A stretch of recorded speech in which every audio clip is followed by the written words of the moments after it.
নিচে থেকে এভাবে ধরতে হবে। হ্যাঁ। আপনি কি স্ট্যান্ড দিলে ভালো হবে? স্ট্যান্ড আছে? স্ট্যান্ড আছে কিন্তু ক্লোজ করে রাখছিলাম যে কারণে গ্যাদারিং এর কারণে। ও স্ট্যান্ড দিলে তো আপনার যদি আপনার সুবিধা একটু না সুবিধা দিলেও হয়। সমস্যা নেই। স্ট্যান্ড না দিলে সমস্যা নাই। দিব? না, দরকার নেই। দরকার নেই। এটা হাতে ইচ্ছে মতন করুন। আচ্ছা, যাই। বুঝলেন? হ্যাঁ, আছেন তো? হ্যাঁ, থাকবেন। কানটা কি আরেকটু সামান্য বাড়ানো যাবে? অবশ্যই। এবার দেখেন তো। কুটি মনসুর 1926 সালের 28 ডিসেম্বর ফরিদপুর জেলার লোহাটে গ্রামের এক সম্ভ্রান্ত কান পাচ্ছি না তেমন। না, ভাই বোনদের মধ্যে ছোট হওয়াতে কুটি মনসুর সকলের প্রিয় পাত্র ছিলেন ঠিক আছে? এবং সবার আদরের সুযোগ নিয়ে দুরন্তপনায় মেতে থাকতেন। কান ঠিক আছে। এখন ঠিক আছে। হ্যাঁ, তাহলে আমরা শুরু করতে পারি। বিসমিল্লাহ। বিসমিল্লাহির রহমানির রহিম। বিসমিল্লাহ। কে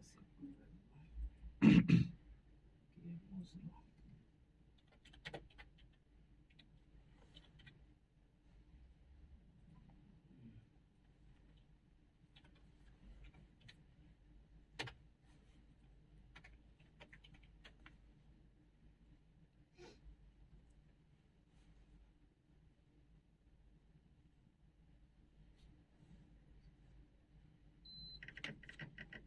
কয়েকটা মিনিট একটু রাখি, হ্যাঁ?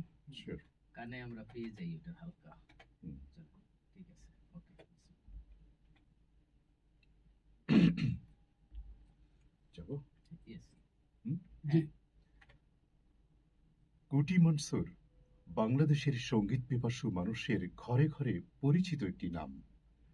70 ও 80-র দশকে লং প্লে ডিস্ক রেকর্ডে কে বলে মানুষ মরে আমি বুঝলাম না ব্যাপার, মানুষ মরিলে তবে বিচার হবে কার, দরদিনী মা জননী কান্দিও না আর, শিয়াল কয় খাটাস ভাইরে উপায় নাই রে জীবন বাঁচাই কেমন করে, যৌবন জোয়ার একবার আসে রে বন্ধু চলে গেলে আর আসে না, আইলাম আর গেলাম পাইলাম আর খাইলাম ভবে দেখলাম শুনলাম কিছুই বুঝলাম না, আমি কি তোর আপন ছিলাম না রে জরিনা, আমি কি তোর আপন ছিলাম না রে জরিনা,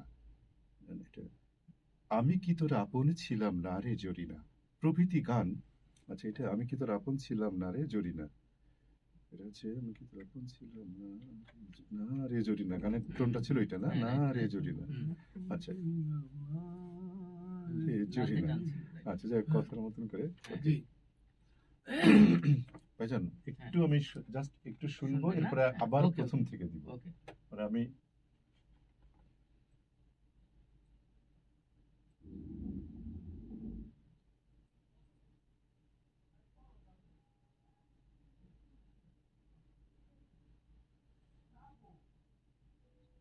ঠিক আছে মনে হয়, তাই না? ঠিক আছে, এই লেভেলেই যাই, জি, তাই ওকে। না? আবার নিব? আবার একদম প্রথম থেকে আসি। ওকে, হ্যাঁ, ওকে, ওকে।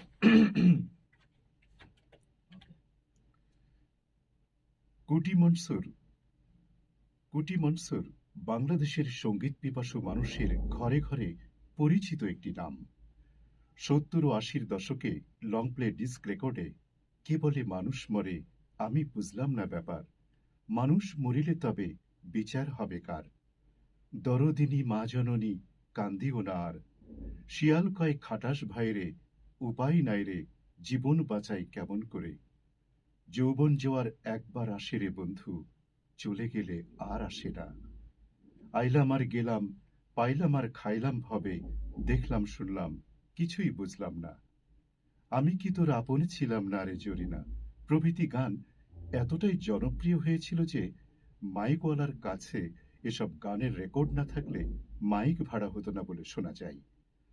বাংলার হাটে মাঠে ঘাটে সহজ সরল খেটে খাওয়া মানুষগুলো গলা ছেড়ে যেমন জসিমউদ্দিন, আব্বাস উদ্দিন, আব্দুল আলিমের গান গেয়ে ওঠে, তেমনি করে গেয়ে ওঠে কুটি মনসুরের গান।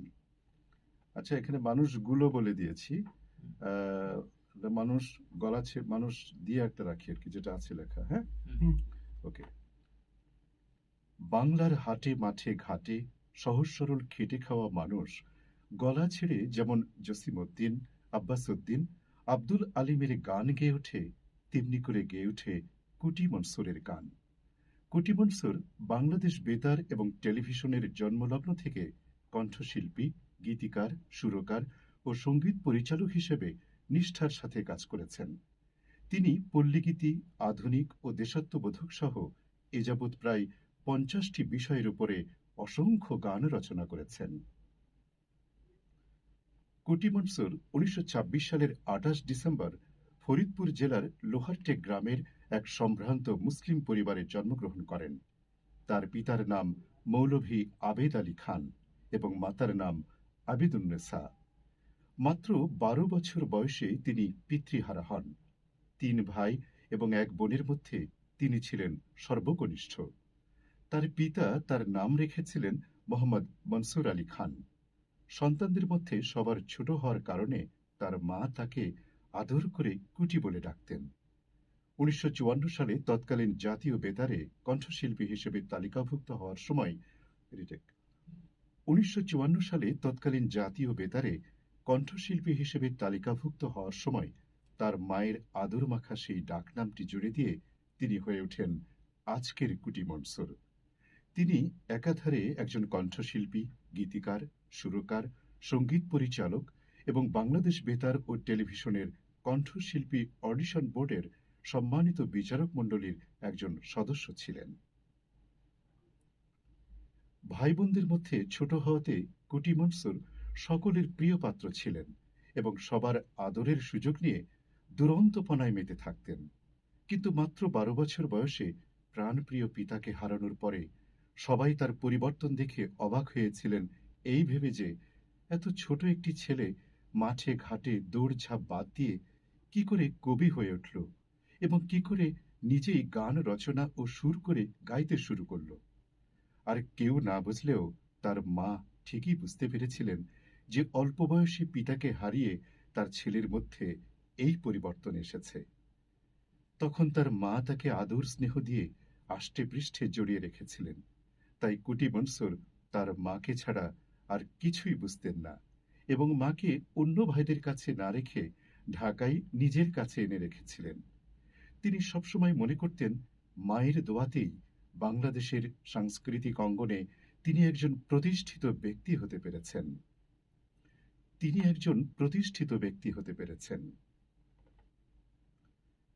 ১৯৩২ সালে ৬ বছর বয়সে কুটি মনসুর স্কুলে ভর্তি হন।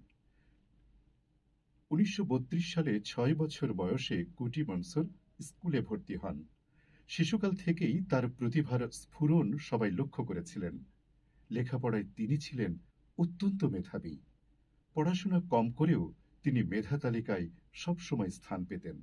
তাই শিক্ষকরা তাকে খুব ভালোবাসতেন। মাত্র ১০ বছর বয়সে স্কুলের একটি সাংস্কৃতিক অনুষ্ঠানে স্বরচিত কবিতা পাঠ করে তিনি সকলকে চমকে দিয়েছিলেন। শিক্ষকরা সেদিন দোয়া করে বলেছিলেন, বেঁচে থাকলে এই কুটি মনসুর বাংলাদেশের একজন বিখ্যাত ব্যক্তি হতে পারবে। শিক্ষক এবং গ্রামবাসীর অনুপ্রেরণায় কুটি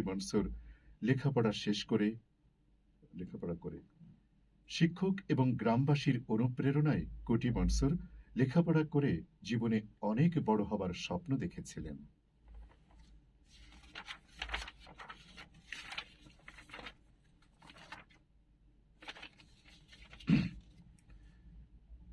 কিন্তু দুর্ভাগ্যবশত ষষ্ঠ শ্রেণীতে পড়ার সময় তার পিতা মারা যান।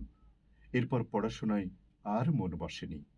তবু নবম শ্রেণী পর্যন্ত পড়াশোনা চালিয়ে গিয়েছিলেন। কিন্তু গান করার অপরাধে তার চাচারা তাকে মারধর করতেন। চাচাতো ভাইয়েরা তার পৈতৃক জমি জবরদখল করে ভোগ করতে থাকে এবং এক পর্যায়ে চাচা ও চাচাতো ভাইদের উপর অভিমান করে ঢাকায় চলে আসেন। সঙ্গীত জীবনের সূচনা।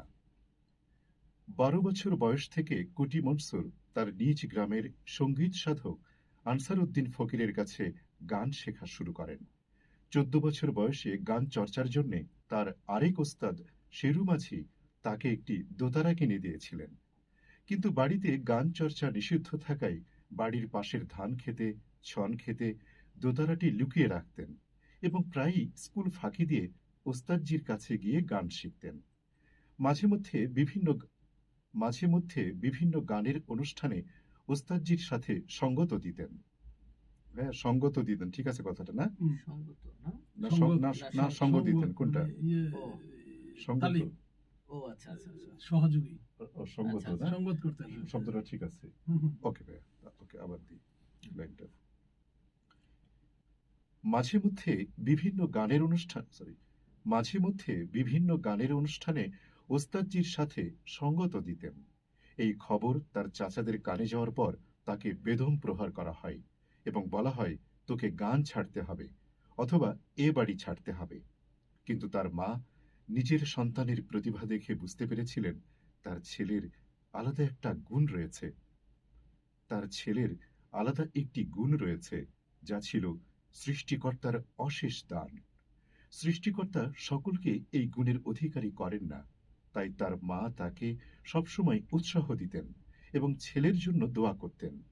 মায়ের সহযোগিতায় তিনি 15 বছর বয়স থেকেই গান রচনা এবং সুরারোপ করতে শুরু করেন।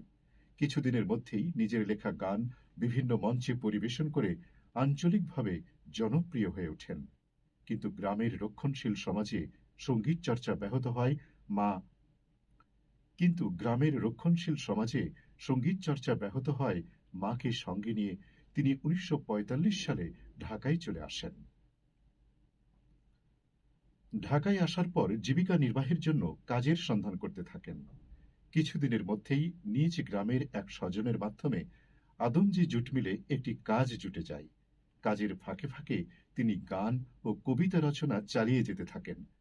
তখনকার অনেকগুলো রচনার মধ্যে আদমজি জুট মিলে কি তৈরি হয় এবং কিভাবে তৈরি হয় তার শুরু থেকে শেষ পর্যন্ত বর্ণনা করে তিনি একটি গান রচনা করেন, যে গানটি জুট মিলের হাজার হাজার শ্রমিকদের মধ্যে বিপুল আলোড়ন সৃষ্টি করে।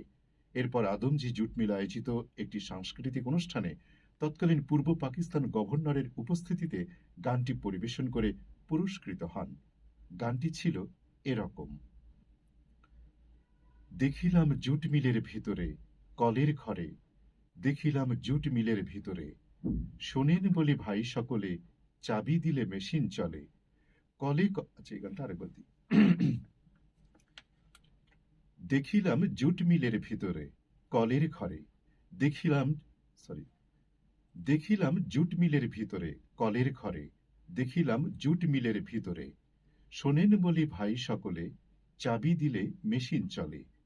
কলে কল মোটরে ফিট করে কলের ঘরে, এটা কলে কল মোটরে ফিট করে হবে মনে হয়, কলে কলে কল মোটরে ফিট করে কলের ঘরে, দেখিলাম জুট মিলের ভিতরে।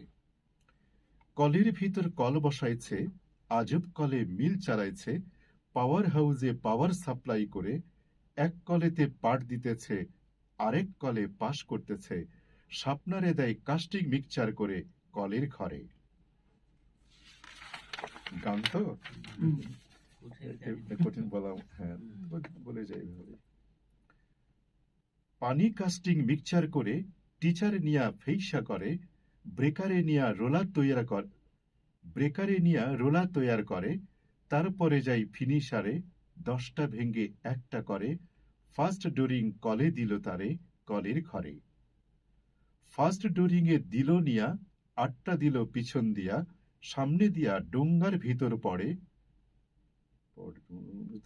ডোঙ্গার ভিতর, এটা পড়ে না পরে, ও পড়ে পড়ে রাইট, পড়েই হবে, রাইট, এটা ঠিক আছে, হ্যাঁ।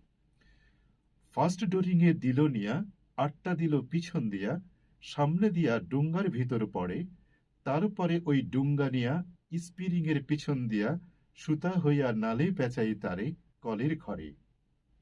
নাল দিয়া ডিম বানাইয়া ভীম কলের গালি সাজাইয়া, মাড় দিয়া ফর্মা পেঁচাই তরে, মাড় দিয়া ফর্মা পেঁচাই, ভীম বানাইয়া তাতে পাঠাই, খালি তাতে ভীমের নম্বর পড়ে কলের ঘরে। তেঁতুলের বীজ দিয়া মেশিনে ফাঁকি বানাইয়া, স্টিম হতে গরম পানি ছাড়ে, মাড় আগে তৈয়ার করে সেই মাড় দেয় সুতার পরে, ফিনিশার মেশিনে ফিনিশ করে কলের ঘরে। ভীম গিরু দেয় তাতি যাইয়া গুদাম হতে নলি নিয়া, নলি ভরে মাক্কুর ভিতরে, মাক্কু ভরে চাবি টানে মেশিন চলে রাত্র দিনে, মাক্কু ফসল কি ফসর ফসর ফসর ফসর করে। ও মাক্কু ফসর ফসর আসা যাওয়া করে কলের ঘরে, খালি মাক্কু গেলে পরে চাবি টাইনা বন্ধ করে, হাবেজ করে আবার চালু করে, 90 পাউন্ড কাপড় হলে 110 গজ মাইপা দিলে, কাপড় কাইটা দিবে নম্বর আইলে পরে কলের ঘরে। কত সূক্ষ্ম জ্ঞান থাকলে এভাবে এটা লিখতে লেখা পারে। সম্ভব। কি চিন্তা করা যায় কিভাবে সবগুলো মিক্স করে সুন্দর করে সাজায় ফেলছে, পুরা মিলের মিলিয়ে দিয়েছে। হিস্টোরি একটা গানের মতো। আনকমন। হ্যাঁ, আনকমন একদম। ওকে ভাই, যাচ্ছি। জি।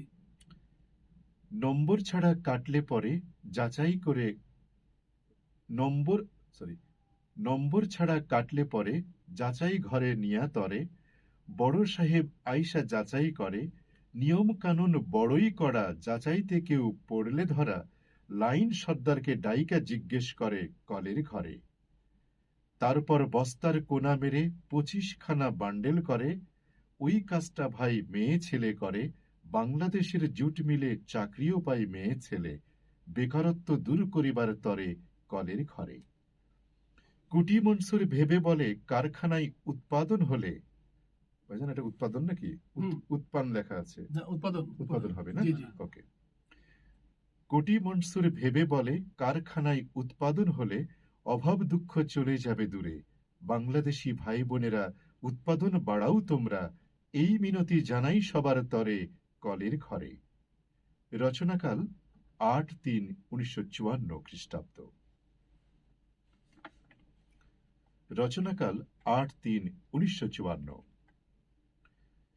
জুট মিলে কাজ করতে গিয়ে কুটি মনসুর লক্ষ্য করলেন সেখানে পরিশ্রমের তুলনায় পারিশ্রমিক অত্যন্ত কম, তদুপরি তার রচনার ক্ষেত্রেও বেশ ব্যাঘাত ঘটছে।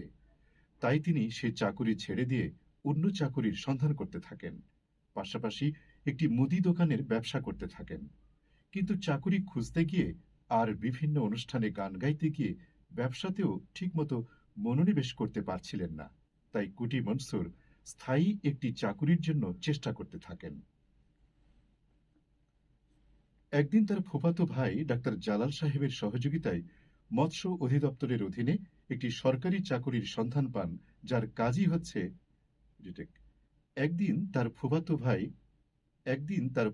ভাই ডাক্তার জালাল সাহেবের সহযোগিতায় মৎস্য অধিদপ্তরের অধীনে একটি সরকারি চাকুরির সন্ধান পান, যার কাজই হচ্ছে গানের মাধ্যমে দেশের মানুষকে মৎস্য চাষে উদ্বুদ্ধ করা। চাকুরিটির জন্য এসএসসি পাশের সার্টিফিকেট চাওয়া হয়েছিল। তিনি ছিলেন 9ম শ্রেণী পাশ। তারপরেও জালাল সাহেব তাকে বললেন, আপনি দরখাস্ত করে দেখেন, কারণ তারা আপনার মতো এমন একজন লোকই খুঁজছেন যিনি একাধারে গান লিখে সুর করে নিজেই গাইতে পারেন। একথা শুনে কুটি মনসুর আবেদন করলেন।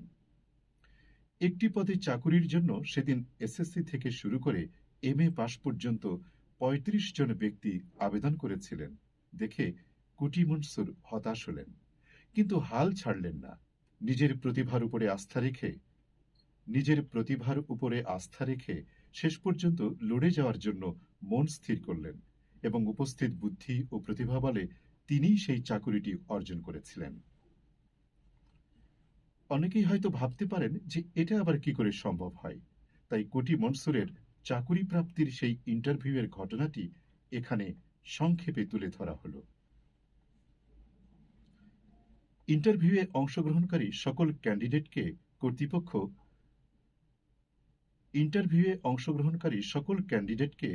কর্তৃপক্ষ কর্তৃক বলা হলো, আপনারা মৎস্য চাষের উপরে একটি করে গান লিখে নিয়ে আসুন।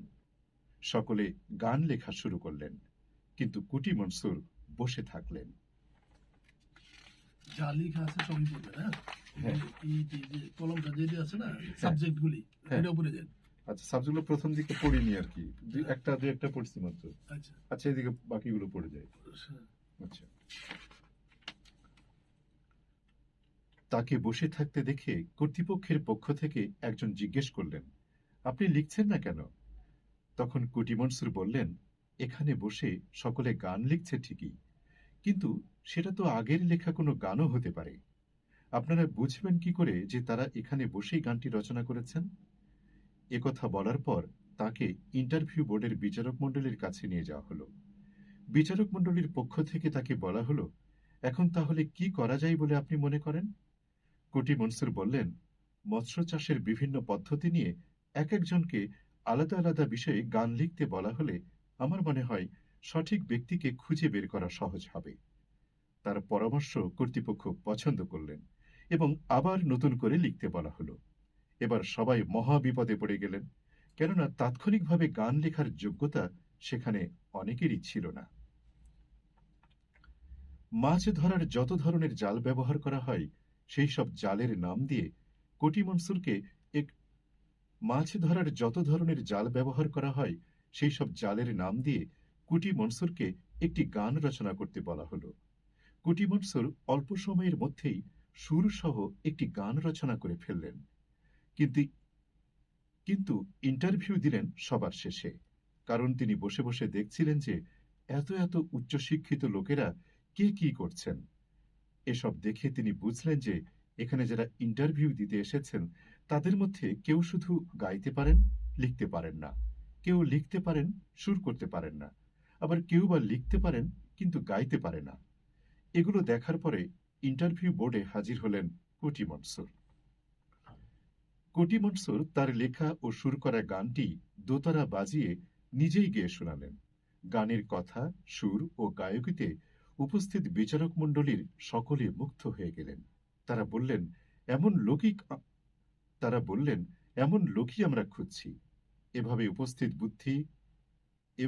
উপস্থিত বুদ্ধি এবং প্রতিভা বলে এসএসসি পাশের সার্টিফিকেট না থাকা সত্ত্বেও কুটি মনসুর 1959 সালে মৎস্য বিভাগ অধিদপ্তরের অধীনে সরকারি চাকুরিতে যোগদান করেন। 1959 সালেই কণ্ঠশিল্পী এবং 1962 সালে গীতিকার ও সুরকার হিসেবে বেতারে তালিকাভুক্ত হন কুটি মনসুর। এরপর বাংলাদেশ টেলিভিশনের জন্মলগ্ন থেকে গীতিকার, সুরকার ও সঙ্গীত পরিচালক হিসেবে কাজ করেছেন।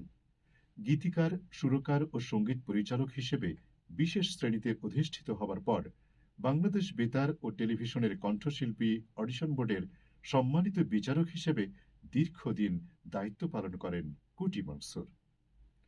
সরকারি চাকুরি থেকে অবসর গ্রহণ করার পর 1987 থেকে 1991 সাল পর্যন্ত তিনি বাংলাদেশ আনসার ভিটিভিতে সঙ্গীত প্রশিক্ষক হিসেবে কর্মরত ছিলেন।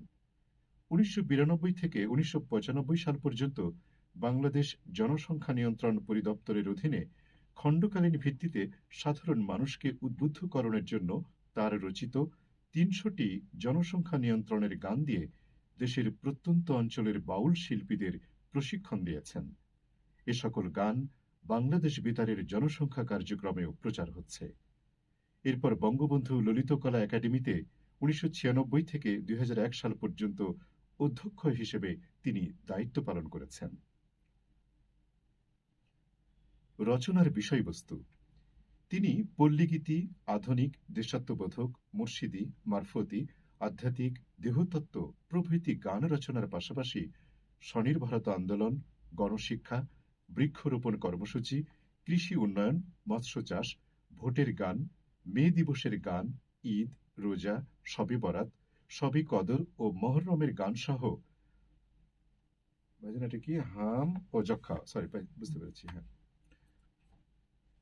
হাম, যক্ষ্মা, পোলিওর টিকাদান কর্মসূচি গান, যৌতুক প্রথা বিরোধী গান, বাল্যবিবাহ রোধের গান, ধূমপান বিরোধী গান, স্যানিটারি ল্যাট্রিনের গান, এইডস নিয়ন্ত্রণের গান, নিরাপদে সড়ক পারাপারের নিয়ম সহ সামাজিক সচেতনতামূলক বিভিন্ন বিষয় ও দিবস ভিত্তিক অসংখ্য গান রচনা করেছেন। বাংলাদেশের 1 নম্বর সমস্যা হিসেবে চিহ্নিত জনসংখ্যা সমস্যা নিয়ন্ত্রণের উপরে লেখা তার অসংখ্য গান বাংলাদেশ বেতার ও টেলিভিশনে নিয়মিত প্রচার হচ্ছে। এছাড়া সমাজের উন্নয়ন ও বিভিন্ন অসঙ্গতি সহ দেশের জাতীয় দিবসগুলোর উপরে তার লেখা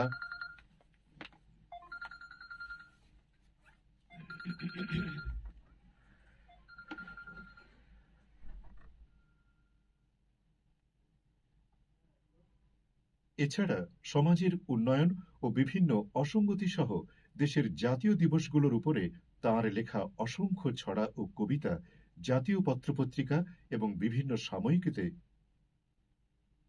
এছাড়া সমাজের উন্নয়ন ও বিভিন্ন অসঙ্গতি সহ দেশের জাতীয় দিবসগুলোর উপরে তার লেখা অসংখ্য ছড়া ও কবিতা জাতীয় পত্রপত্রিকা এবং বিভিন্ন সাময়িকীতে নিয়মিত প্রকাশিত হচ্ছে। ভাইজান, পড়া ঠিক আছে তো? হ্যাঁ একদম ঠিক। আচ্ছা, যাব। ভাষা আন্দোলন ও মুক্তিযুদ্ধ বিষয়ক রচনা। 1952 সালের ভাষা আন্দোলনে বীর শহীদদের আত্মদানের উপরে তিনি প্রচুর গান ও কবিতা রচনা করেছেন। এর মধ্যে দরদিনী মা জননী কান্দিও না আর, 7 কোটি বাঙালি সন্তান রয়েছে তোমার, 8ই ফাল্গুনের কথা ভুলবে না কেউ এ জীবনে, ও আমাদের প্রাণের প্রিয় বাংলা ভাষা ইত্যাদি গানগুলো বিশেষভাবে উল্লেখযোগ্য। 1969 সালের গণ অভ্যুত্থানের সময়ে আওয়ামী লীগের এক সমাবেশে কুটি মনসুরের গান শুনে জাতির জনক বঙ্গবন্ধু নিজ হাতে 500 টাকা দিয়ে তাকে পুরস্কৃত করেছিলেন। এরপর 1971 সালের মুক্তিযুদ্ধের উপরে গান, কবিতা ও পুঁথি রচনা করে মুক্তিযোদ্ধাদের অনুপ্রাণিত করার জন্য শব্দ সৈনিক মুক্তিযোদ্ধা হিসেবে স্বীকৃতি পান। আচ্ছা, এখানে শব্দ সৈনিক মুক্তিযোদ্ধা হিসেবে স্বীকৃতি পান, এভাবে বলে গেলাম। এটা কি মুক্তিযোদ্ধা শব্দ সৈনিক হিসেবে স্বীকৃতি পান, এভাবে একটা বলে রাখি না? ওটা কি লেখা এখন ওটাই? লেখা আছে যে অনুপ্রাণিত করার জন্য শব্দ সৈনিক ব্র্যাকেটে মুক্তিযোদ্ধা হিসেবে স্বীকৃতি পান। আচ্ছা দেন, মুক্তিযোদ্ধা ইম্পর্টেন্ট পার্ট তো এটা। হ্যাঁ হ্যাঁ, যেটা আছে ওভাবেই দিয়ে যাই। ওকে। ওকে, আরেকবার বলি এটা। এরপর 1971 সালের মুক্তিযুদ্ধের উপরে গান, কবিতা ও পুঁথি রচনা করে মুক্তিযোদ্ধাদের অনুপ্রাণিত করার জন্য শব্দ সৈনিক মুক্তিযোদ্ধা হিসেবে স্বীকৃতি পান। তার রচিত মুজিবের দুঃখের বাণী শিরোনামের একটি পুঁথি 1971 সালে বাংলাদেশের গ্রামগঞ্জে প্রচুর জনপ্রিয় হয়। সে সময় তার রচিত একটি গানের কয়েকটি কলি নিম্নে উল্লেখ করা হলো। সে সময়ে তার রচিত একটি গানের কয়েকটি কলি এখানে উল্লেখ করা হলো। শিয়াল কয় খাটাস ভাইরে উপায় নাই রে, জীবন বাঁচাই কেমন করে, ওরে জোয়ার আইলো বর্ষা হইল না, ওরে জোয়ার আইলো বর্ষা হইল, পানি গেল চক পাথারে। বর্ষাকালে শিয়াল যেমন গাছে উইঠা বাঁচাই প্রাণ, তেমনি মতো প্রাণ বাঁচাইল ইয়াহিয়া টিক্কা খান। ইয়াহিয়ার পাকিস্তানে বর্ষার পানি নাই সেখানে, শিয়াল পণ্ডিত টিক্কা খানে তাই তো গেল বাংলা ছেড়ে। ইয়াহিয়া টিক্কা খান আর যুদ্ধবন্দী বেঈমান, জ্বালাইয়া পোড়াইয়া সোনার বাংলাদেশ করে শ্মশান। বঙ্গবন্ধু নির্দোষী হুকুম হয় তার হবে বঙ্গবন্ধু নির্দোষী হুকুম হয় তার হবে ফাঁসি। কুটি মনসুর বলে বিশ্ববাসী বিচার করো ইয়াহিয়ারে।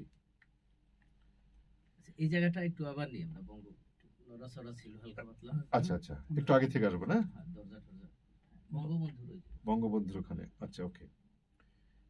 ইয়াহিয়া টিক্কা খান আর যুদ্ধবন্দী বেঈমান, জ্বালাইয়া পোড়াইয়া সোনার বাংলাদেশ করে শ্মশান। বঙ্গবন্ধু নির্দোষী হুকুম হয় তার হবে ফাঁসি। কুটি মনসুর বলে বিশ্ববাসী বিচার করো ইয়াহিয়ারে। এমন অসংখ্য গান রচনা ও পরিবেশনা করে যুদ্ধের 9 মাস তিনি মুক্তিযোদ্ধাদের অনুপ্রেরণা জুগিয়েছিলেন। 1973 সালে আওয়ামী লীগের আরও একটি সমাবেশে গান পরিবেশনার জন্য বঙ্গবন্ধু তাকে 1000 টাকা দিয়ে পুরস্কৃত করেন। সে অনুষ্ঠানে তিনি যে গানগুলো গেয়েছিলেন সেগুলো হল: বাঙালি বীরেরই সন্তান বঙ্গবন্ধুর নির্দেশ পেয়ে দিয়েছিল প্রাণ, শিয়াল কয় খাটাস ভাইরে উপায় নাই রে, এবং মুজিবের দুঃখের বাণী পুঁথি।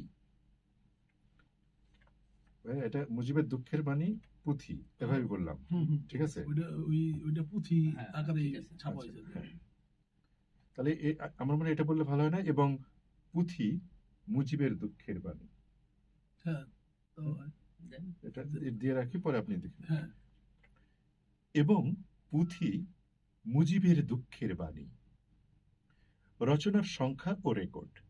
তিনি বিভিন্ন বিষয়ের উপরে প্রায় 4,000 গান রচনা এবং 3,500 গানের সুরারোপ করেছেন। তার রচিত ও সুরারোপিত তার রচিত ও সুরারোপিত তার রচিত ও সুরারোপিত 250 গান ঢাকা রেকর্ড নামের একটি গ্রামোফোন কোম্পানি থেকে লং প্লে ডিস্ক রেকর্ডে প্রকাশ হয়েছে। তার মধ্যে কি বলে মানুষ মরে আমি বুঝলাম না ব্যাপার, মানুষ মরিলে তবে বিচার হবে কার, আমি কি তোর আপনে ছিলাম না রে জরিনা, যৌবন জোয়ার একবার আসে রে বন্ধু।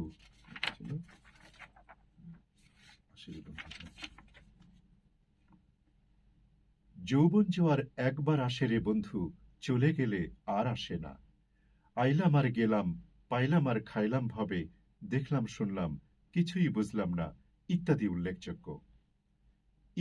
উল্লেখযোগ্য। তার রচিত ও সুরারোপিত 350টি গান দেশের প্রখ্যাত কণ্ঠশিল্পীদের কণ্ঠে বিভিন্ন অডিও ক্যাসেট কোম্পানি থেকে প্রকাশ হয়েছে। তার রচিত বিভিন্ন বিষয়ে প্রায় 1200 গান বাংলাদেশ বেতারের বিভিন্ন শাখায় সংকলিত রয়েছে। 1200 তো বলবো না, 1200 কোনটা? না 1200 1200 বললেই হবে। ওকে, রিটেক। তার রচিত বিভিন্ন বিষয়ে প্রায় 1200 গান বাংলাদেশ বেতারের বিভিন্ন শাখায় সংকলিত হয়েছে। এছাড়া স্বল্পদৈর্ঘ্য ও পূর্ণদৈর্ঘ্য চলচ্চিত্রে তার রচিত ও সুর আরোপিত কিছু গান রয়েছে। তার গানের কণ্ঠশিল্পীরা। তার রচিত ও সুর আরোপিত গানে বাংলাদেশের প্রখ্যাত প্রায় সকল কণ্ঠশিল্পীরা কণ্ঠ দিয়েছেন। এদের মধ্যে আন্তর্জাতিক খ্যাতিসম্পন্ন কণ্ঠশিল্পী রুনা লায়লা সহ সাবিনা ইয়াসমিন, এন্ড্র কিশোর, সৈয়দ আব্দুল হাদী, খুরশিদ আলম, আব্দুল আলিম, নীনা হামিদ, রথীন্দ্রনাথ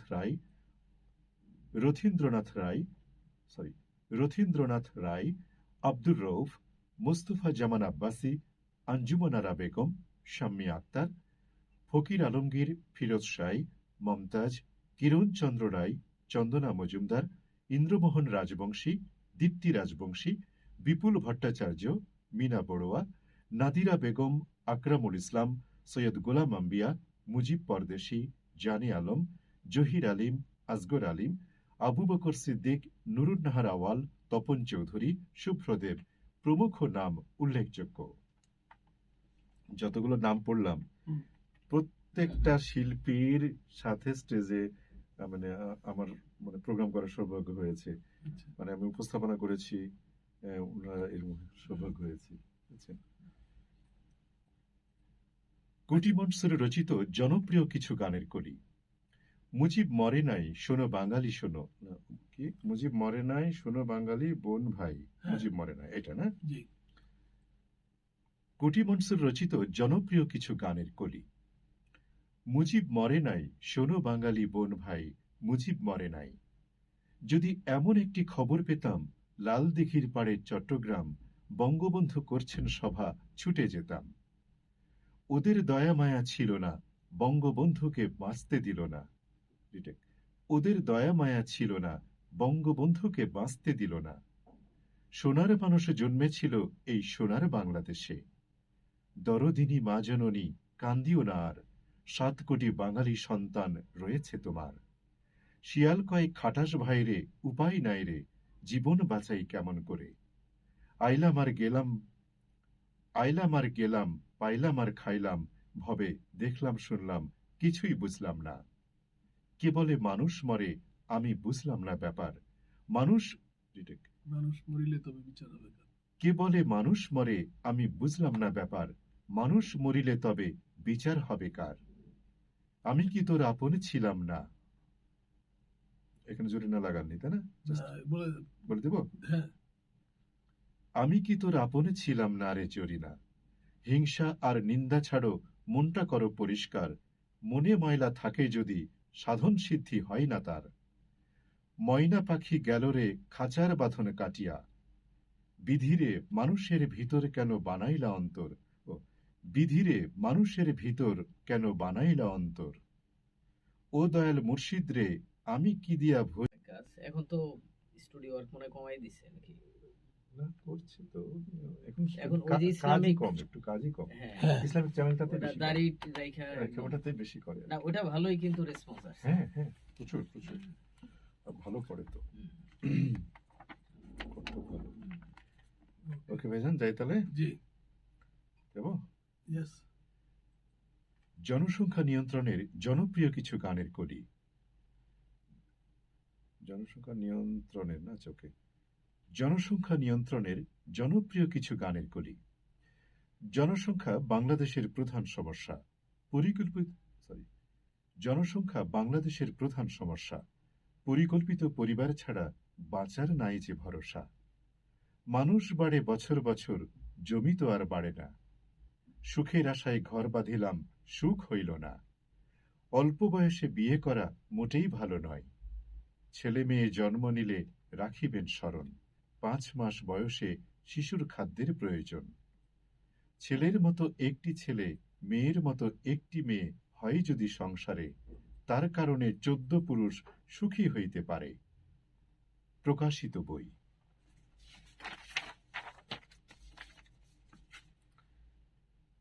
প্রকাশিত বই। এ যাবৎ তাঁর রচিত 5টি বই প্রকাশ হয়েছে। যেমন, এই এক বলে শুরু করব কি না সরাসরি বলে যাব? 1, 2 এটা কি বলবো? না না বলা এর যাবে বলা না। দরকার নেই। আচ্ছা। প্রকাশিত বই। এ যাবৎ তার রচিত 5টি বই প্রকাশ হয়েছে। প্রকাশিত বই। এ যাবৎ তার রচিত 5টি বই প্রকাশ হয়েছে। যেমন, মুক্তিযুদ্ধ এবং জাতির জনক মুক্তিযুদ্ধ এবং জাতির জনক বলবেন না জাতির পিতা বলবেন? জনক জনক জনকই বলবেন না? হুম। পিতা নিয়ে ঝামেলা। মানে ওই জনক আগে ছিল, পরে ওটাকে বাদ দিয়ে কনস্টিটিউশনে পিতা করলো। আবার পিতাটা গলত, কিন্তু জনকটা হলো অভিভাবক। অভিভাবক, হ্যাঁ, রাইট। পিতা বলেই তো জনকটা ঠিক ঝামেলা আছে। লাগাইছে দেশে। কিন্তু পিতাটা বাপ দেওয়া হইতে পারে না। হ্যাঁ হ্যাঁ, বাবা তো জনকটা বাবা। হলেই ভালো হয়। একদম। রাইট, এটা আমি এইটাই মানি, আমি ওইটা বিশ্বাস করি। হ্যাঁ, জি, ওকে। মুক্তিযুদ্ধ এবং জাতির জনক বঙ্গবন্ধুকে লেখা গান ও কবিতার বই আমার বঙ্গবন্ধু আমার 71। কোটি মনসুরের জনপ্রিয় গান সম্বলিত বই কোটি মনসুরের অমর সঙ্গীত। মৎস্য অধিদপ্তর কর্তৃক প্রকাশিত মৎস্য উন্নয়নে উদ্বুদ্ধকরণে গান ও কবিতা সম্বলিত বই মিন গীতিকা। পরিবার পরিকল্পনা অধিদপ্তরের তত্ত্বাবধানে জনসংখ্যা নিয়ন্ত্রণে উদ্বুদ্ধকরণে গানের বই পরিবার পরিকল্পনার গান। কোটি মনসুরের মুর্শিদি গানের বই কোটি মনসুরের ভণ্ডারি গান। ভান্ডারি। ভান্ডারি হবে না? জি, কোটি মনসুরের মুর্শিদি গানের বই কোটি মনসুরের ভান্ডারি গান। এছাড়া তার রচিত অসংখ্য ছড়া ও কবিতা দেশের বিভিন্ন জাতীয় পত্রিকায় নিয়মিত প্রকাশিত হচ্ছে। পুরস্কার ও সম্মাননা। একটা মিনিট। ভাইজান, ওই গানের বইয়ের মধ্যে আরেকটা নাম আছে, হ্যাঁ, এটা হয় নাই। সেটা হলো আমার গানের কুটি মনসুরের গান। আরেকটা বলবো যে এবং কোটি মনসুরের গান, হ্যাঁ এবং আরো একটি বই কোটি মনসুরের গান, হ্যাঁ, এই বইটাই বড়, এই বইটার নামটা উঠে নেই আর কি। এবং আরো একটি বই কোটি মনসুরের গান।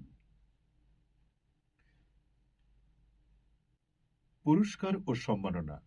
সঙ্গীতে অবদানের স্বীকৃতিস্বরূপ এ যাবৎ তিনি অনেক প্রতিষ্ঠান থেকে সংবর্ধিত এবং পুরস্কৃত হয়েছেন। তার মধ্যে থেকে এখানে কয়েকটি উল্লেখ করা হলো। নিম্নে না দিয়ে এখানে দিয়ে দিই, কারণ এটা তো আপনার অডিওতে ভিজুয়ালে যাবে। আগেও একটা জায়গায় এখানে দিয়েছি, হ্যাঁ। হ্যাঁ, ঠিক আছে। তার মধ্যে থেকে এখানে কয়েকটি উল্লেখ করা হলো। ঢাকা বিশ্ববিদ্যালয় পুরস্কার 2017, ঋষিজ শিল্পী গোষ্ঠী পুরস্কার 1411 বাংলা, লোকাঙ্গন সাংস্কৃতিক সংগঠন পুরস্কার 2014, মহাকবি কাইকোবাদ স্মৃতি পদক